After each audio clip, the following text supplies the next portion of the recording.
Today's broadcast is brought to you by ClassicBaseballBroadcasts.com, your one-stop destination for thousands of authentic, vintage radio game broadcasts, interviews and highlights. Red Barber, Mel Allen, Vin Scully, Ernie Harwell, Kurt Godey are just a few of the Ford Frick Award-winning voices. There are hundreds more that will bring back childhood memories from back in the day when the game was always on. From the crack of the bat to the roar of the crowd, relive the moments that made Baseball America's favorite pastime. Get started for free and step back in time listening to baseball's greatest moments. The following program is being shortwaved overseas by the Armed Forces Radio Service. C-O-L-G-A-T-E, Colgate presents Bill Stern. With the Colgate Shave Cream Sports Newsreel. Bill Stern, the Colgate Shave Cream Man, is on the air. Bill Stern, the Colgate Shave Cream Man, with stories rare. Take his advice and you'll look keen. You'll get a shave that's smooth and clean. You'll be a Colgate brushless man. Good evening, ladies and gentlemen. This is Bill Stern bringing you the 293rd edition of the Colgate Shave Cream Sports Newsreel. Our guest tonight is the most famous novelist of the year, the author of Forever Amber, Miss Kathleen Windsor. But first, Reel 1, Portrait of a Prize Fight. This is the story of two prize fighters. Their real names can't be used. You'll understand why when you hear the story. But for tonight, let's call one of the prize fighters Neil Harper, and let's call the other one Bob Brooks. However, do let me say that both Neil Harper and Bob Brooks were good fighters. Both were hard hitters, and both were unbeaten. Hence, it was only natural that they should want to fight each other. And so, on April the 18th in Houston, Texas, 12 years ago, they did meet. And it was quite a fight, with both Neil Harper and Bob Brooks trying to knock each other out. Neil Harper was winning as the fight went into the fifth round, when suddenly Bob Brooks let go a terrific left hook. It caught Neil Harper on the side of the head, and the force of that blow blinded Neil Harper, blinded him so badly that the fight had to be stopped. They rushed Neil Harper to the nearest hospital to see what was wrong with his eyes. And there, they found out that the force of that blow had severed a nerve in his eyes, and that he'd be permanently blind. At first, Neil Harper was heartbroken. Not only could he never fight again, he could never see again. And Bob Brooks, the fighter who'd done the damage, was horrified at what he'd done. But there was nothing anyone could do now. And so that's the story of how a prize fighter named Neil Harper became blind. Only the story doesn't end there. For even though he was blind, Neil Harper tried to carry on as best he could. In the beginning, he was fairly successful, but gradually he began to slip. He went from one job to another. He didn't hold any of them. It wasn't only that he was blind. He didn't seem to care much anymore, and so he kept on slipping until finally he became a pathetic sight as he'd walk down the street, a hobo, with a tin cup in one hand, begging for nickels and dimes, and on his back would be a sign which said, "I am Neil Harper, the former fighter, but now I'm blind. Please help me." That's the way it went for 8 long years, until one day he received a letter which read, "Dear Neil, I followed your case closely. Your blindness has been a terrible handicap. Perhaps I can help you. For inside of 24 hours, I will be dead." You wonder how a dead man can help you? Well, at the bottom of this letter, you'll find money and instructions about claiming my dead body, have my body taken to the general hospital, and providing you get my body there within 24 hours after my death, they can remove certain tissues from my eyes and transplant them to your eyes. Goodbye and good luck. There were definite instructions as to where to find that body, and the doctors agreed that such an operation might be tried, and it was. But the next day, certain eye tissue was removed from the dead body of the man who'd written that letter, and this eye tissue from the dead man was transplanted into Neil Harper's eyes, and 3 weeks later, Neil Harper could see. That's the story of a prize fighter named Neil Harper, who was blinded in a prize fight, but who regained his eyesight when he was given the eyes of a dead man. And that dead man who gave Neil Harper his eyes was Bob Brooks, the very prize fighter who had blinded him. Profile of an eye for an eye. Reel 2. Off the ball field, he's known as a screwball, hence the nickname Dizzy for Paul Trout, the ace pitcher of the Detroit Tigers. When it comes to shaving, Dizzy Trout plays no tricks. He's all for Colgate brushless shave cream, he recently wrote me. Dear Bill, I don't mind telling you it was the little woman who put me wise to Colgate shave cream. She had been listening to your program, and it seems you sold her. Then she sold me. Result, it was the happiest morning of my life when I first used Colgate brushless shave cream. You can tell your listeners from me that Colgate brushless scores on every count. Speed, comfort, and final result. And the moral of this story, my fellow shavers, is this. If you want a smooth, fast, comfortable shave, then it's Colgate brushless shave cream for you. You'll like the way this rich, fluffy cream stays on the job, keeps moist and active to the last razor stroke. Just watch those wiry whiskers of yours soften up and fade out fast. Your face comes out feeling refreshed and smooth, and there's nothing gummy or greasy about Colgate brushless. Rinses off your face and your razor in a flash. Well, man, how about making your next shave a champion shave with Colgate brushless?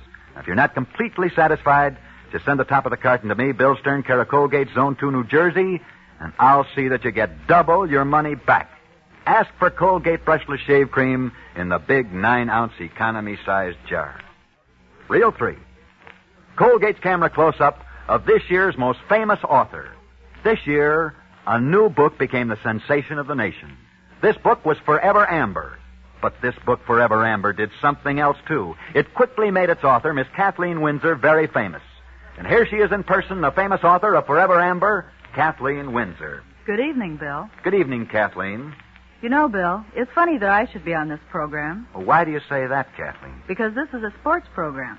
And if it hadn't been for sports, I never would have written Forever Amber. Well, just how do you figure that out? I'll tell you how. Not so long ago, I was a student at the University of California, when one day I met the captain of the freshman football team. Go on, Kathleen. He was a nice-looking boy named Bob Herwig. I liked Bob, and I guess Bob kind of liked me, because we started going together. So from then on, you saw every football game the University of California played. That's right. And Bob Herwig was a great player. That he was. Bob was All-American that year, and he and his California teammates won the Pacific Coast Championship and went on into the Rose Bowl. For California beat Alabama. Correct you are. But let's get back to this story, Kathleen, of you and Bob. Well, when Bob and I were in our junior year, we were married. And one day, after we were married, he had to write a paper in one of his classes. And I became interested in the research books he brought home. So? So that research was on King Charles II of England, and I became so interested in this subject that I decided to write a novel about it. And I did. So if you hadn't met and married All-American football player Bob Herwig, you wouldn't have become interested in his research, which inspired your book. Mm-hmm. And that's why, as I said in the beginning, if it hadn't been for sports, I wouldn't have written Forever Amber. You're right. Thanks so much. Good luck and good night, Kathleen Windsor. Good night, Bill. Good night, Kathleen. Reel 4. Profile of Father's Day. The day after tomorrow will be Father's Day, and throughout this nation on Sunday, children will honor their fathers. Since Father's Day is almost here, I think it's appropriate tonight if we tell sports stories about some of the famous fathers who have had famous sons. Let's begin with the story of Marty O'Brien. Some 30 years ago, there was a prizefighter who fought under the name of Marty O'Brien. He was a good prizefighter. When a son was born to this Marty O'Brien, he hoped his son would grow up to be a good prizefighter, too. But the son never did. Instead, he became a singer, a great singer. You know that son today as Frank Sinatra. But our story of famous sons, of famous fathers, has only begun. Do you remember Christy Mathewson? You should. Because Christy Mathewson was probably the greatest pitcher in baseball history. And Christy Mathewson also had a son named Christy Mathewson, Jr. Only Christy, Jr. wasn't a great baseball player. Instead, he became a flyer, and he flew all over the world. One day, in far-off China, his plane suddenly developed engine trouble. Christy, Jr. tried to keep his plane up in the air, but the motor was missing badly. The plane was losing altitude. It began to fall. It was out of control. And then...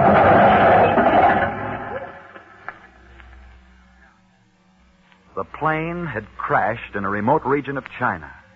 By the time some Chinese doctors reached the scene, young Christy Mathewson was more dead than alive. However, the Chinese doctors finally got him to a hospital. And there they discovered that the only way they could save his life was by amputating one of his legs. And they did. But for days afterward, the young American was in such great pain that he didn't care whether he died or not. The Chinese doctors knew that he would die unless he could be made to understand that he had to help himself in his recovery. If only there was someone who could plead with the boy. But the Chinese doctors couldn't speak English. In desperation, they sent for an American girl who was visiting nearby. They explained to her that she was the only one who could speak his language, and then they asked her to go in and talk to Christy. She agreed to try. That day, she sat by his bed as she said, Listen to me, Christy. I know you can't understand what these Chinese doctors are saying. That's why I'm here. I'm an American like yourself. I just happen to be here in China. But I know who you are. You're the son of baseball's famous Christy Mathewson. Do you think he'd want you to quit now? They tell me you don't care whether you live or not. Well, if you don't care, how about your family? Don't you think they care? Suppose you have lost a leg. Losing a leg isn't the most important thing in life if you... That American girl in far-off China did what no medicine could do. That American girl made Christy Mathewson Jr. want to get well, and he did get well. Well enough to come back to America and fly again in this war. Well enough to pitch a no-hitter in baseball, even though he has only one leg. And that's the story of Christy Mathewson Jr., son of the immortal baseball pitcher who fought his way back thanks to an American girl who saved his life in far-off China. She just happened to be traveling through China then, but you know her now as a great star, for her name is Paulette Goddard.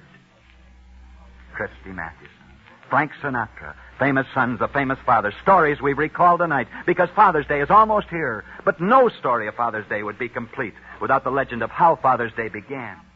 Not so long ago, there was a boy named Tom Nelson who dearly loved his father, loved him so much that he always set aside one particular day in June of every year on which to honor his father. Soon, this idea spread throughout the town, then the state. Finally, it became nationwide. And so, thanks to Tom Nelson and his love for his own father, Father's Day was born. And Tom Nelson continued to spend this particular day each year with his own father. That is, he did until one year on this day, he and his father went hunting together. And while they were hunting together, Tom's gun went off, and he accidentally killed his own father.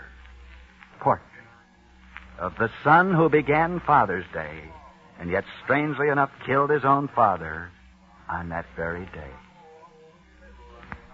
Reel 5, Charles F. McCarthy.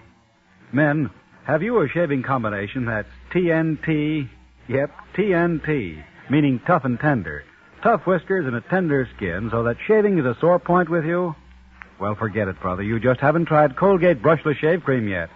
Here's one brushless shave cream that doesn't dry out, but does keep those wiry whiskers soft for your razor to shear off close and clean without snagging or pulling. No after irritation either. And no grease or goo to gum up your razor. You can rinse Colgate Brushless Shave Cream off your blade and your skin in a flash. So do the old face a favor. Treat it to a championship shave tomorrow. Yep, get yourself a jumbo jar of Colgate Brushless Shave Cream, the shave cream of champions, tonight. And now, back to Bill Stern. Reel 6, Colgate Candid Camera catches the story behind the story. Exclusive, Springfield, Massachusetts. Wrestling fans who demanded their money back recently after a wrestling show in Springfield were dispersed by the police who used tear gas. And that's the 3-0 mark for tonight. Next Friday night, as usual, we'll be back, same time, same station, with another edition of the Colgate Shave Cream Sports Newsreel. Our guest next Friday evening will be the singing star of stage and screen, Alan Jones. So be sure and be with us next Friday night at our usual time when we present as our guest the singing star of the screen, Alan Jones. See you then. And until then, I'll be seeing you on the screen in the News of the Day newsreel at your favorite Lowe's or Associated Theaters. Now until this very same time next Friday night, this is Bill Stern for Colgate Shave Cream, wishing you all a good night. Bill Stern, the Colgate Shave Cream Man, is on his way. Bill Stern, the Colgate Shave Cream Man, had lots to say. He told your tales of sports heroes, the inside dope he really knows. So listen in next Friday night. Today's broadcast is brought to you by ClassicBaseballBroadcasts.com, your one-stop destination for thousands of authentic, vintage radio game broadcasts, interviews and highlights. Red Barber, Mel Allen, Vin Scully, Ernie Harwell, Kurt Godey are just a few of the Ford Frick Award-winning voices. There are hundreds more that will bring back childhood memories from back in the day when the game was always on. From the crack of the bat to the roar of the crowd, Relive the moments that made Baseball America's favorite pastime. Get started for free and step back in time listening to baseball's greatest moments.